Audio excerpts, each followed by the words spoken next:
Hello guys, welcome back to my new video. कैसे हैं आप सब? उम्मीद करते हैं आप सभी बहुत अच्छे होंगे, स्वस्थ होंगे, मस्त होंगे। तो फ्रेंड्स, आज होने वाली है ये वीडियो खास तौर पे एक आंटी के लिए, क्योंकि उन्हें चैन नहीं पड़ता है। कोई उनसे कुछ बोल दे तो उन्हें बहुत बुरा लग जाता है, बट वो कहीं पर कूद कूद कर जाएँ तो ये नहीं देखती हैं कि अगर आप कहीं फालतू में किसी पचड़े में पड़ने की कोशिश करोगे तो लोग आपको भी नहीं छोड़ेंगे। बट मैंने हमेशा अवॉइड करती थी, इनकी बातों को ध्यान ही नहीं देती थी, क्योंकि ये मेरे लिए मायने नहीं रखते। तो फ्रेंड्स, हुआ ये था। और आंटी, मैं आपकी जो मैंने एक वीडियो देखी उस बात का भी मैं जवाब बहुत अच्छी तरीके से दूंगी। पहले मैं आपका रामायण वाले क्वेश्चन पे आंसर दे दूँ, उसके बाद मैं इस टॉपिक पे बात करूँगा। और हाँ, जो मोदी जी के लिए आपने बोली थी ना, मैंने कुछ नहीं बोला है, ये औरत गलत बताने की कोशिश कर रही है। तो फ्रेंड्स, मैं आपको बता दूँ, मैं यहाँ स्क्रीनशॉट शेयर करूँगी, आप उसे पढ़ना और मैं पढ़ के बता देती हूँ। तो मैंने कुछ लिखा था, तो इन्होंने कहा था, कुछ गलत फहमी हो गई है तुम्हें, तुम जपो मोदी मोदी, हम मोदी की नहीं अपनी कमाई खाते हैं। मोदी रहे ना रहे, रोटी तो बंद ना होगी। और मुझे ऐरा गहरा समझने की भूल भी ना करना। सवाल तो इतने हैं कि जवाब भी कम पड़ जाएगा, समझी। सच कहा गया, कुछ लोगों को इज्जत रास नहीं आती है। अच्छे घर की बहू बेटी होकर जवान कैसी है, बड़े छोटे का लिहाज नहीं है। तो आंटी, पहले आपको खुद लिहाज नहीं है। अगर आप बड़ी हैं तो आपको सबसे पहले आपके ये होता है, आपकी तरफ से ये होता है कि आप, अगर आपसे कोई छोटा है, आप उसे अच्छी तरह से रिस्पेक्ट दीजिए, तभी वो अच्छी तरीके से आपसे बात करेगा। मैं फिर भी आप कितनी बदतमीजियों के बाद आपको आप करके प्रोनाउंस कर रही हूँ, क्योंकि आप मुझे एक बार तू बोल देंगे तो शायद बुरा नहीं, बट मैं आपको गलत बोल दूँगी तो शायद आपको बहुत बुरा लग जाएगा। और मैं भी बोल सकती हूँ, बट मैं फिर भी आपका लिहाज कर रही हूँ, ठीक है। और आपने जो आज वीडियो में बोला है ना कि उसने आग लगा दी, सोनिया ने आग लगा दी, ये वो लगा दी, वो लगा दी, तो पहले मैं आपको क्लियर कर दूँ फ्रेंड्स, 2 सोनिया है, एक मैं सोनिया हूँ, एक टॉक विद ओलियान है, उनका नाम भी सोनिया है। तो कोई भी बात अगर मुझसे रिलेटेड है तो मुझे बोलिएगा, उनसे रिलेटेड है वो बोलिएगा, क्योंकि हम फ्रेंड्स हैं अपने सर्कल में। अगर सब इतने ज़िम्मेदार और काबिल हैं कि अगर कोई इनसे एक बात बोलेगा तो वो अपनी बात को रखने का दम रखते हैं, ठीक है। और अगर आपको हमें भी गलत लगेगा, आप उनके लिए बोल रहे हैं, तब भी हम रिएक्ट करेंगे। या तो आप खुद रिएक्ट मत कीजिए, अगर आप तो कोई रिएक्ट करता है तो फिर उसको लेने की भी क्षमता रखिएगा, ठीक है। और क्या बोल रही थी आप? मैंने एक वीडियो थोड़ा देर के लिए देखा था, उसको मैं वीडियो को फिर देखूंगी कि सिम्मी करके, मुझे नहीं पता कि सिम्मी है या सोनिया है। देखिए, मुझ में इतना गट्स है कि अगर मैं अपनी बात रखना चाहूँ तो मैं अपनी ओरिजिनल आईडी से रखूँगी। मुझे फेक आईडी बना के ना तो कहीं जाने की आदत है और ना ही मैं ये काम करती, ठीक है। मुझे कितना भी बुरा भला बोला गया, मैं इवन वहाँ पे भी फेक आईडी बना के नहीं गई। तो आपको तो मैं फेक आईडी बना के जवाब ही क्या दूँगी। बट हाँ, किसी लोग के अपने अपने ओपिनियन हो सकते हैं जो सिमले हो सकते हैं। जैसे कोई डोली 77 करके बोलते हैं, वो आपकी आईडी नहीं है जो मुझसे बहस कर रही थी, तो जस्ट सेम वो आपकी आईडी हो सकती है। बट मैं आपको इतना कंफर्म करके कह सकती हूँ, कसम खा के कह सकती हूँ, वो आईडी मेरी नहीं है। तो ये जो माइंड में फिजूल की बात है ना, निकाल दीजिए, क्योंकि मैं इतना गट्स रखती हूँ, मैं आपको अपनी ओरिजिनल आईडी से रिप्लाई कर सकती हूँ, ठीक है। तो फ्रेंड्स, अब हम आते हैं रामायण वाली बात पे। तो इन्होंने कहा था कि देखिए, पहले मैं इनका सेंटेंस पढ़ के बताती हूँ, फिर आप लोगों को समझ में आएगा कि मैंने वो रिएक्ट क्यों किया था, ठीक है। अब मैं पढ़ के यहाँ पे स्क्रीनशॉट भी शेयर करूँगी और वो बातें भी शेयर करूँगी। प्लीज़, अगर हमारे धर्म से रिलेटेड बातें होती हैं तो प्लीज़ आप भी सुना कीजिए, क्योंकि हमारे पास नॉलेज नहीं होता है अपने धर्म के लिए, तभी हमारे ब्रेन वॉश हो जाते हैं। अगर आपके पास होगा तो आपके साथ कोई भी कुछ नहीं कर सकता, ठीक है। सुनिए। सुप्रभात दोस्तों, आज एक बात पूछती हूँ। सीता की बर्बादी का कारण रावण थे, ये सभी जानते हैं, पर क्या रावण की गलती के बाद सीता को इंसाफ मिला? गर्भवती सीता को धोखे से जंगल में छोड़ना, फिर उस जंगल में 2 बच्चों को पालती थी, फिर अपनी तकदीर से लड़ती थी, पर क्या उसको अपने पति को भूल पाते? उसकी तकलीफों के आगे क्या वो भूल पाते हैं कि रावण उन्हें अपने साथ ले गया था, फिर से अग्नि परीक्षा के साथ, और सीता ने कर दिया इनकार। सोचो, सीता ने ही ना कहना सिखाया था, अपने आत्मसम्मान को झुकने ना दो, अपने पति ही क्यों ना हो, सामने पति ही क्यों ना हो, सच बताना यहाँ सीता की गलती क्या थी?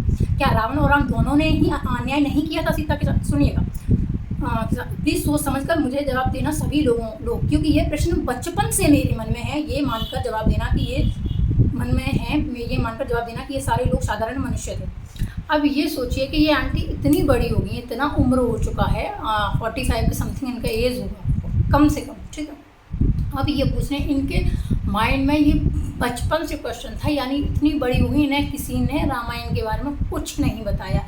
अगर आंटी जी किसी ने कुछ नहीं बताया था तो आप रामायण जाकर देखते, इवन आप रामायण पढ़ते तो आप बेटर जान पाती, क्योंकि वहाँ पर भी हिंदी शब्दों में लिखा गया था। अगर आपने फिर भी नहीं जाना तो कभी कथा भागवत में गई हैं आप, वहाँ जाकर देखती हूँ तो वो लोग ना, क्योंकि वो ना अभ्यास होता है तो वो उस चीज़ों का सारांश बताते हैं कि क्या है क्या नहीं है चीज़ें। रामायण जो हमारा धर्म ग्रंथ है वो ना बहुत ही ज़्यादा जैसे धर्म की तरफ से मान लीजिए वो हमें हमारी राम जी के ऊपर लिखा गया था, उनके बारे में बताता है। और आप अगर उनके लॉजिकल पॉइंट से ले लीजिए तो उन्होंने बताया था कलयुग में ऐसी ऐसी चीज़ें होंगी और हम उनसे क्या सीख लेते हैं। रामायण देखिए, रामायण और महाभारत दोनों ही स्त्री के अस्तित्व की रक्षा के लिए लड़ा गया था। यहाँ पर सीता के आत्मरक्षा के लिए लड़ा गया था। अब क्या देखिए, आत्मरक्षा के लिए लड़ा गया था, और जो महाभारत हुई थी वो भी द्रौपदी की रक्षा के लिए ही लड़ा गया था। ठीक है, महाभारत दोनों स्त्रियों के अस्तित्व की रक्षा के लिए लड़ा गया था। अब यहाँ से जो रामायण ग्रंथ मान लीजिए जो भी हैं, वो हमारी धार्मिक पुस्तक है।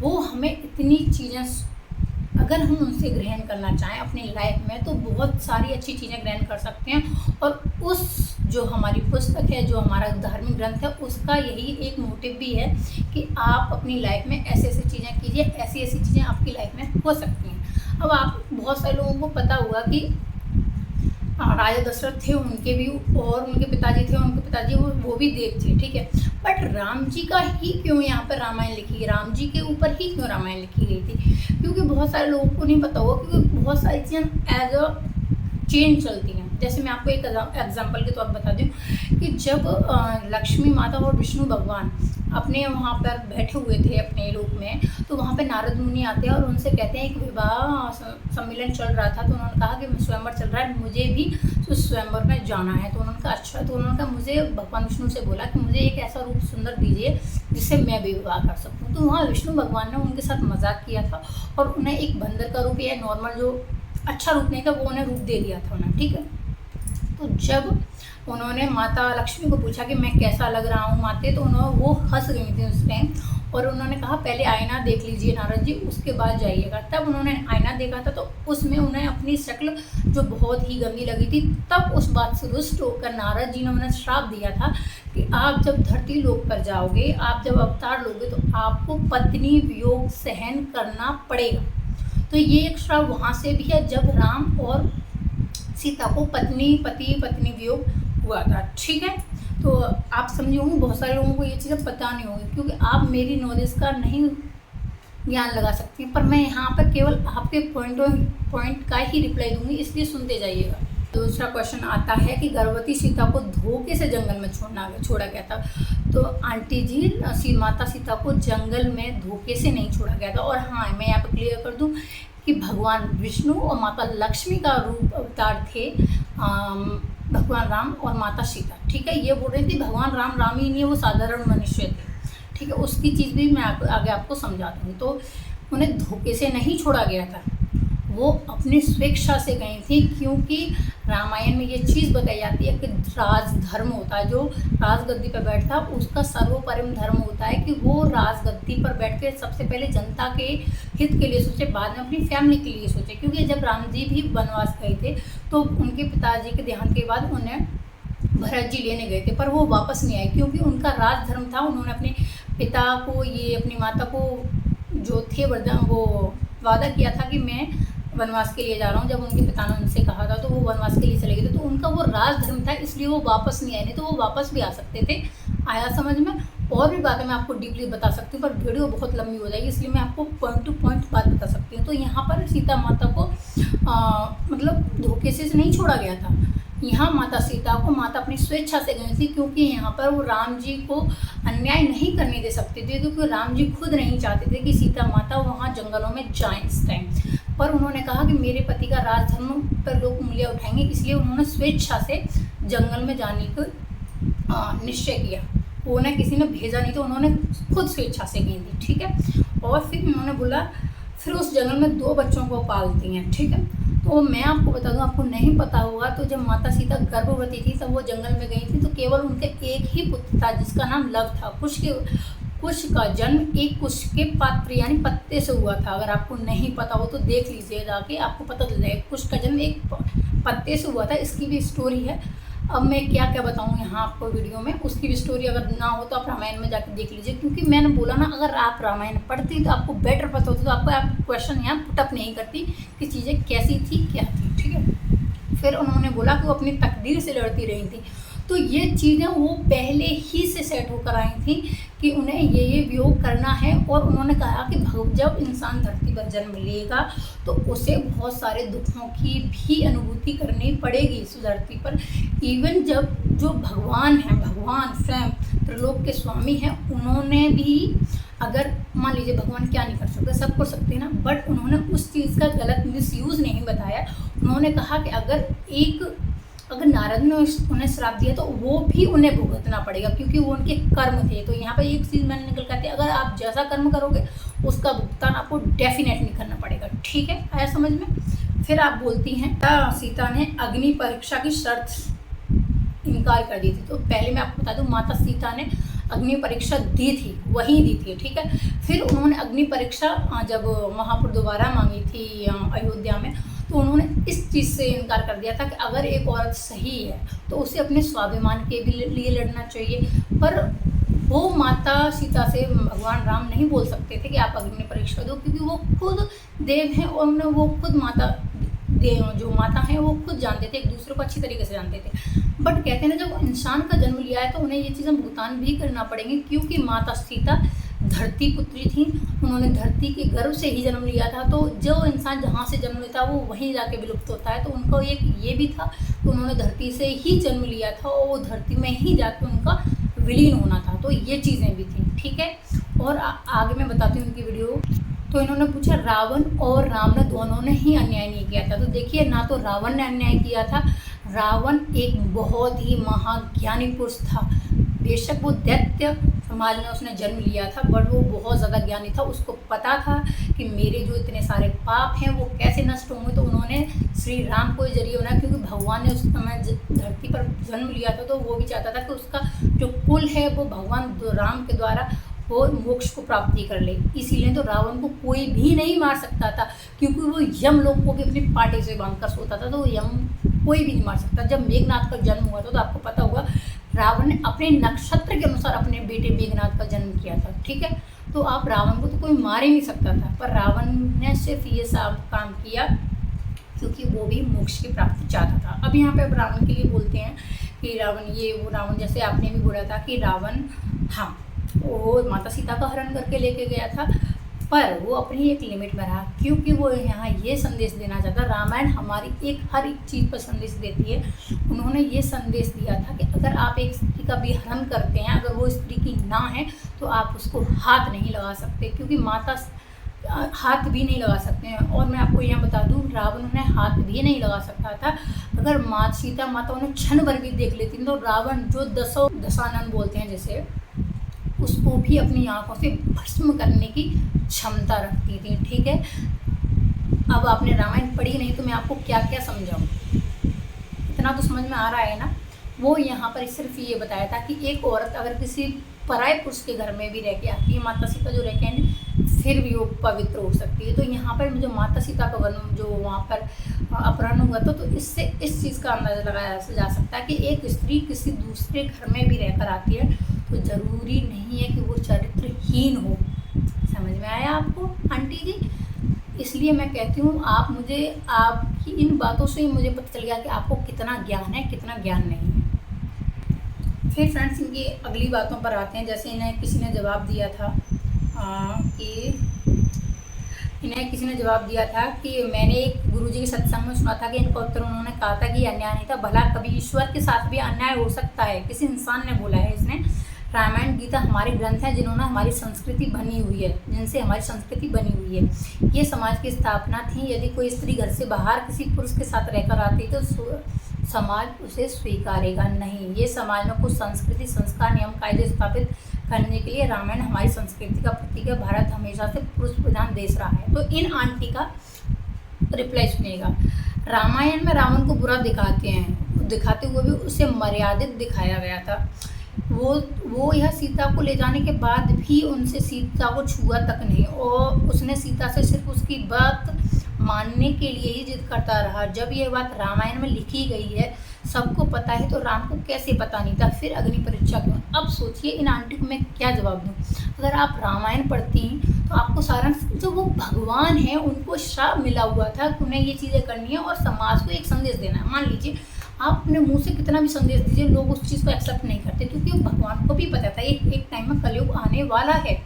तो भगवान ने खुद उस लीला को रचाया, फिर उसके थ्रू लोगों को एक ज्ञान दिया। अब कुछ आप जैसे लोग तो अब भी नहीं समझ रहे, इतना बड़ा रामायण लिख गया, सब कुछ लिख गया, पर आपकी समझ में अब फिर भी नहीं आ रहा। और हाँ, मैं यहाँ एक चीज़ क्लियर कर दूँ, भगवान विष्णु का अवतार कृष्ण भी थे। तो अब तो ये कहेंगे कृष्ण ने लीला की, कृष्ण ने ये किया, कृष्ण ने वो किया। तो अगर आप रामायण पढ़ लेती ना आंटी, तो ऐसे क्वेश्चन बिल्कुल भी पुटअप ना करती, ठीक है। अब मैं इनका आगे सुन के पढ़ के बताती हूँ। तो मैंने यहाँ पर इनको रिप्लाई कुछ किया था कि मैडम माता सीता जगत जननी है, ऐसे ऐसे कुछ बातें। तो इनका रिप्लाई क्या है तो सुनिए। मैडम, अगर सीता माता जगत जननी थी तो विवाह के बाद उन्होंने जो कष्ट सहा वो राम के कारण या रावण के कारण, वो सब नाटक था।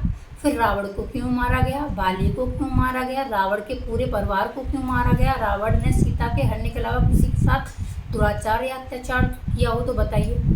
मैडम, आंटी जी आप पढ़ लेती तो मैं फिर कह रही हूँ, बाली को इसलिए नहीं मारा गया था कि उन्होंने कुछ ये वो, मैं बताती हूँ बाली को क्यों मारा गया था। बाली को इसलिए मारा गया था क्योंकि उन्होंने भगवान सुग्रीव, उनके जो उनके छोटे भाई थे सुग्रीव थे, उन्हीं की बीवी को अपने महल में रखा था एज ए सेकेंड वाइफ, मान लीजिए एज ए उनकी वाइफ को छीन कर अपने महल में रखा गया था और उनके साथ कुछ गलत बिहेव भी किया था। तो उस तौर पर भगवान राम ने सुग्रीव की पत्नी को, जो उन्होंने अपहरण किया था, उसके दोष की वजह से मारा था। और ऐसे कई दोस्त थे जिसकी वजह से उन्हें मृत्यु प्राप्त हुई थी। अब कुछ लोग कह रहे थे कि भगवान जब राम थे तो उन्हें छुप के क्यों मारा गया। तो मूर्ख लोगों, जो किसी इंसान ने कमेंट किया था कि भगवान ने छुप के क्यों मारा, क्योंकि भगवान बलि जो बाली था उनको ये वरदान प्राप्त था, चाहे कोई भी हो, इवन भगवान क्यों ना हो, अगर उनके सामने कोई भी पुरुष लड़ने को आता है, स्त्री जो कोई भी लड़ने आता, उसकी शक्ति वो बाली को प्राप्त हो जाती थी, क्योंकि ये वरदान भगवान से ही लिए हुए थे। अब आप बोलोगे कि भगवान का वरदान तो भगवान से ज़्यादा कैसे हो सकता है। जैसे जैसे जब राम सेतु बना था, तो जब पत्थर पर राम लिखा गया था, वो पत्थर तैर गया था, वहीं भगवान राम ने पत्थर को पानी में फेंका था तो वो पत्थर डूब गया था। तो इससे यहाँ ये चीज़ क्लियर होती है कि भगवान से ज़्यादा भगवान का जो नाम है उसमें बहुत ज़्यादा ताकत होती है, इसीलिए राम राम का जप होता है। ठीक है, समझ में आया। इसीलिए हमारे भगवान की जो स्थितियाँ होती हैं वो इसीलिए होती हैं। ये खुद स्वयं भगवान ने कहा था कि मुझसे ज़्यादा मेरे नाम में शक्ति है। तो यहाँ पर इसीलिए जो भगवान के द्वारा वरदान दिए गए थे, तो भगवान वो उनके द्वारा जो निकले हुए शब्द थे तो उनके खिलाफ वो नहीं जा सकते थे, वो अपनी ही चीज़ों के खिलाफ कैसे जा सकते थे। इसीलिए भगवान राम ने छुपकर बाली को मारा था। आई होप आप लोगों को ये चीज़ भी क्लियर हो गई कि बाली को क्यों मारा गया था और बाली ने क्या किया था। ठीक है, अब मैं आप नेक्स्ट बात पे आती हूँ। रावण के पूरे परिवार को क्यों मारा गया। तो मैंने आपको बता दिया था कि रावण बहुत ही बुद्धिमान था, बहुत ही बुद्धिमान था। उसको पता था कि मेरे कुनबे या जो कुनबा है उसका मोक्ष प्राप्ति कैसे होगा। तो उन्होंने कहा था अपने जो भगवान जी ने धरती पर अवतार लिया है तो उनके द्वारा उन्हें मोक्ष प्राप्ति की गई थी। उन्होंने कहा था और कैसे मोक्ष प्राप्ति नहीं हो सकती हमें, इसलिए उन्होंने भगवान राम के द्वारा ही मृत्यु अपनी चूज़ की। तो अब मैं आपको यहाँ बता दूँ कि जब रावण मरा था ना, तो खुद स्वयं श्री राम ने लक्ष्मण को बोला था कि आप रावण से शिक्षा ग्रहण कीजिए, क्योंकि रावण बहुत ही ज़्यादा विद्वान थे, बड़े विद्वानी थे। उनकी जो ज्ञान था वो बहुत ही यथार्थ लेवल का, बहुत ही उन्हें अच्छा ज्ञान था। और मैं आपको बता दूं, जो बोल रहे हैं कि रावण ने क्या किया था, रावण को बहुत अच्छी तरीके से पता था कि मैं कब मरूंगा, मुझे क्या क्या कर्म करने तब मैं मर सकता हूँ। क्योंकि भगवान राम उसको तब भी नहीं मार सकते थे, क्योंकि जब बोलते हैं ना, जब एक घड़ा भर जाता है वो तभी फूटता, जब उसके कर्मों का फल था वो भर जाएगा, तभी भगवान राम ने उन्हें दिया था। तो जैसे मान लीजिए कितने लोगों को यहाँ पता हुआ कि रावण के बड़े भाई कुबेर महाराज भी थे? बहुत सारे लोगों को पता भी नहीं होगा, ठीक है, बहुत सारे लोगों को पता भी नहीं होगा, क्योंकि उन्होंने जब जो रावण के भाई कुबेर महाराज थे, उन्होंने भी उनसे उनका पुष्पक विमान जो रावण के पास था और उनकी जो सोने की लंका वो कुबेर महाराज के द्वारा ही बनाई गई थी। और आपको पता भी नहीं होगा, जब एक जो स्थान था कैलाश पर्वत पर, मुझे याद नहीं आ रहा, वो कुबेर महाराज का था, उन्होंने वहाँ जाके अपना स्थान रखा था, तो वहाँ रावण वहाँ पर भी आक्रमण करने गया था, बट वो उस चीज़ को नहीं जीत पाया था, ठीक है। तो आंटी जी, आप मुझे मेरे ज्ञान की मत बताइए, मुझे रामायण के बारे में बहुत नॉलेज है, शायद जो आपको ना होगी, और मुझे पॉलिटिकली ज्ञान, धर्म, मुझे इन चीज़ों से बहुत ज़्यादा इफेक्ट करता है। और बहुत सारे लोगों को यकीन नहीं मानेंगे कि मैंने अपने, जब मेरा बेटा था, मेरा कंसीव किया था मैंने, छोटा वाला, बड़ा वाला भी, मैंने बड़े वाले बच्चे के लिए 7 महीने सुंदरकांड पढ़ा था, ठीक है। रामायण पढ़ती हूँ मैं, बट अब मैंने 2 साल से रामायण बिल्कुल नहीं पढ़ी है। और जो मेरा छोटा वाला बेटा था, मतलब जो मेरा छोटा वाला बेटा हो गया, उसके बाद मैंने रामायण और सुंदरकांड अभी नहीं पढ़ा है। और छोटा वाला बेटा था, मैंने उसके लिए भी सुंदरकांड पढ़ा था, क्योंकि बोलते हैं सुंदरकांड पढ़ने से जो नेगेटिव चीज़ें हैं वो आपके पास नहीं आती हैं। और मैंने गर्व गीता मैं डेली सुनती थी, ठीक है। तो आप मुझे ना बताइएगा कि क्या करना है, क्या नहीं करना, क्या चीज़ है। मैं आपकी किसी चीज़ में मैटर में आप नहीं बोलती, बट आप जो चीज़ मुझे आपकी गलत लगेगी मैं डेफिनेटली बोलूँगी, अगर जो मेरे धर्म से रिलेटेड होगी, ठीक है। मैं यहाँ कोई धर्म गुरु नहीं बन रही हूँ, बट जब आपको नॉलेज नहीं है तो मैं आपको ज़रूर दूँगी। और इन्होंने बोला रावण ने सीता को हरने के अलावा किसी के साथ दुराचार या अत्याचार किया हो तो बताइए। आप रामायण पढ़िए, मैं किस चीज़ का यहाँ एग्जाम्पल दूँ। उन्होंने अपने भाई कुबेर के साथ गलत किया था, और बहुत सारे लोगों थे उनके साथ गलत किया था। और आपको मैं आपको एक चीज़ और बता दूं कि जो उनकी बहन सुपर्णखा थी, उनका भी कुछ इसमें था। उनका जो पति था वो रावण के द्वारा ही मारा गया था, उन लोगों के द्वारा मारा गया था। सुपर्णखा ने भी कसम खाई थी कि मैं अपने भाई का वंश मिटा दूंगी, ठीक है। तो रामायण को पढ़िएगा, उस चीज़ से ज्ञान लीजिएगा। मैं ये नहीं कहती कि आपकी उम्र नहीं है वाईटी पर आने की, आपकी उम्र बेशक है वाईटी पर आने की, पर उम्र के साथ साथ अपनी नॉलेज को भी ज़रूर बढ़ाइएगा, जिसका आप यहाँ ज्ञान देती फिरती हैं, ठीक है। तो फ्रेंड्स, एक इंसान ने और कुछ बोला था, आधा मेरे में नहीं है, कुछ चुपके मारा था, बालू चुपके मारा, फिर प्रेग्नेंट वाइफ को जंगल में छोड़ दिया, फिर बच्चों से जूतियाँ खाते खाते बच्चा खुद महलों में राज करता रहा, बच्चे धक्के खाते रहे, और कुछ गवाह लोग उसे भगवान कहते हैं, जब कि वह एक डरपोक धोखेबाज सबकी मामूली इंसान था। अब सोचिएगा, ऐसे लोगों को ये कहते हैं इस तरह की बातें ना करें। क्या आपके पास क्वेश्चन, इस चीज़ का आंसर नहीं था, तभी तो आप उस बंदे को रिप्लाई नहीं कर पाएंगे। अगर आपके पास होता तो आप डेफिनेटली रिप्लाई ज़रूर करते हैं।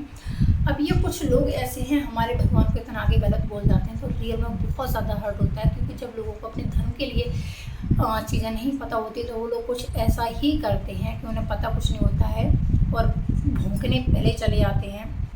जो लोग बोल रहे हैं कि महलों में राज करता रहा, बच्चे धक्के खाते रहे, तो बेवकूफ़ इंसान, बच्चे महलों में धक्के नहीं खा रहे थे, वहाँ पर जंगलों में धक्के नहीं खा रहे थे। उन्होंने इतना ज्ञान अर्जित कर लिया था, जो रामायण उनके पिता के ऊपर लिखी गई थी, उन्हें मुँह जुबानी याद थी। और जो ये आंटी जी बोल रही थी ना कि जिसने रामायण लिखी है वो भी बहुत साधारण पुरुष है, तो आंटी जी, भगवान कहते हैं मुझसे ज़्यादा जो मेरा नाम जपकर वो चीज़ें प्रवाह करता है, दुनिया में फैलाता है, वो बहुत ज़्यादा मेरे लिए पूज्य है। ये भगवान ने बोला है, ठीक है।